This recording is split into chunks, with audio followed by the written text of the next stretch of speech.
우린 최저임금보다 훨씬 많이 줘요. 저한테 이렇게 얘기를 했는데 명세서 한번 줘보세요. 이렇게 받았더니 최저임금 위반인 거예요. 네. 그래서 여기서 유의사항은 실제로 회사가 점심도 주고 저녁도 다 주고 있으면서 월급에 식대를 넣으면 이건 또 불법이 돼요. 아, 네. 네, 그래서 그것만 약간 유의하시면 좋을 것 같습니다. 급여 명세서를 볼 때 지금 담당자로서 우리 기업이 최저임금을 위반하고 있나 안 하고 있나를 알 수 있을 텐데 네. 그거를 잘 보시는 기준이 있어요.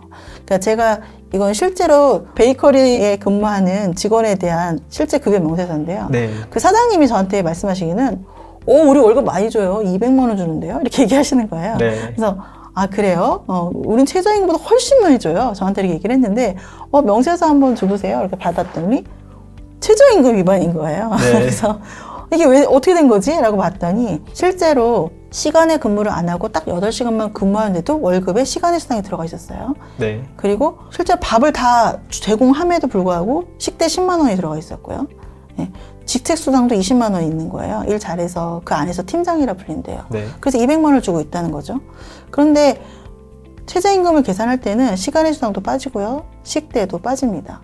그래서 계산을 해보니까 최저임금 위반이 되는 거예요. 네. 그래서 제가 최저임금 위반인데요 그랬더니 너무 놀라시면서 그럴 리가 없다. 네.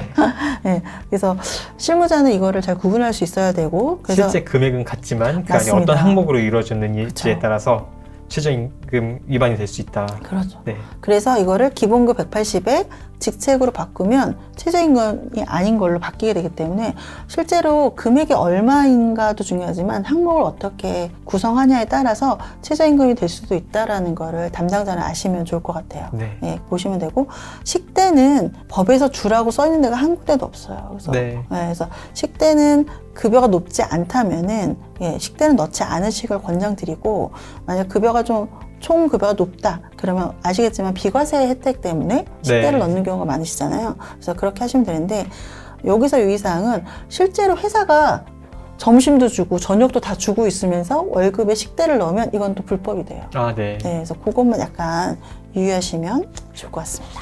보통 일반적으로 급여명세서 받아보시면 이런 형태이실 거예요. 기본급, 상여, 식대 이렇게 있거나 아니면 뭐 차량 유지비가 있는 기업도 있고 연장 수당이 고정으로 있는 경우도 주로 많이 있거든요. 그래서 이런 경우에 이런 항목들이 있는데 이걸 잘 보시면 뭘 알 수 있냐면 왼쪽을 보시면 기본급, 상여, 식대가 있잖아요. 여기는 더 주는 게 없어요. 이 회사는 연장근로도 거의 안 하는 걸로 해석이 됩니다. 네. 네, 그렇게 볼 수 있고 상여 항목이 있다는 걸로 봐서 정기적이거나 비정기적인 상여가 있는 걸로 해석이 돼요. 네. 그래서 여기는 상여라는 제도가 있구나라고 볼 수 있어요. 오른쪽 급여 명세서를 보시면 차량 지원비가 있대요. 네. 그러니까 차량 지원비가 있다는 것은 일정 대상에 대해서 차량 지원비를 지원하고 있다는 걸 알 수 있어요. 네. 그래서 그러면 차량 지원 규정이 어딘가 있을 거예요. 네. 그래서 그걸 한번 찾아보면 되는 거고 고정 연장 수당, 고정 휴업 수당, 고정 야간 수당. 이 고정이라는 말이 있다는 거는 이 회사는 주 40시간 이상 근무하고 있는 사업장이에요. 네. 네, 이게 변동도 있거든요. 변동 연장 수당, 변동 휴업 수당, 변동 야간 수당이 있는 경우에는 항상 하지는 않지만 필요에 따라 하는 기업인 거고요. 네. 고정이 있다는 거는 정기적으로 이렇게 교대 근무를 하고 있거나 네. 아니면 일정 직무는 초과 근무를 계속 하고 있다는 걸 알 수 있거든요. 그래서 네. 금액이 써 있지 않아도 이 회사가 이렇게 일하고 있구나 라고 이해하실 수 있습니다. 네.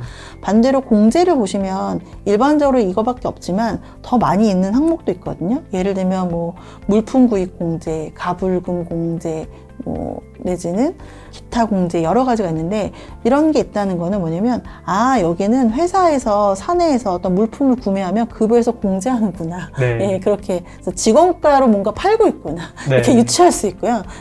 가불금이 있다는 거는 이 회사는 가불금이라는 제도를 많이 사용하고 있구나. 이 제도를 그렇게 볼 수 있습니다. 그래서 연차 휴가도 여기 써 있으면 이 회사는 연차 휴가를 장려하기보다 수당을 주는 거를 우선시하고 있구나. 네. 라고 해서 이 명세서를 보면 그 회사의 특징을 약간 이해할 수 있는 포인트가 되고요. 네.